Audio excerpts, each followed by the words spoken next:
You know, one of the things that's beautiful, though, about this is this constant juxtapositions that happen. So it's both poem with art, but it's poems with each other. Yes. And you really just took a two-poem arc to say something about time. And in a way, it makes all of the sense in the world because you go from Crispus Attucks to Glenn McGinnis, and you talk about the passage of hundreds of years, and it frames this ultimate question that I'm trying to deal with. What is the story of incarceration?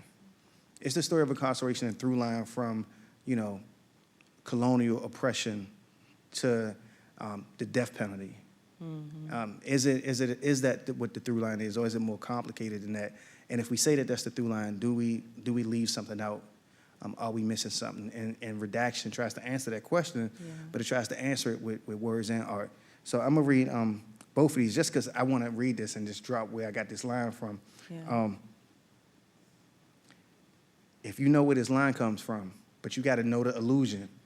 I can't tell you what the illusion is. You got to hear it and be like, I know what this is. It's like if you hear somebody say, I got debts no honest man could pay, who said that? Y'all don't know who said that? I got debts no honest man can pay? Said it twice. One album. Thank you. So, all right, I'm going to read these two poems. I'm going to read the Crispus Attucks one, and this is the art that goes with the Crispus Attucks poem. In Crispus Attucks, two dead eyes vacant as a Confederate soldier's, empty as some stories of tomorrow and tomorrow and tomorrow. And every tomorrow somehow its own chronicle, each spill more lovely and devastating than the last. And tell me the story of the eyes of some dead man refusing to be a witness. And oh Lord, this democracy, this becoming these amendments that metamorph to Kafka's pet.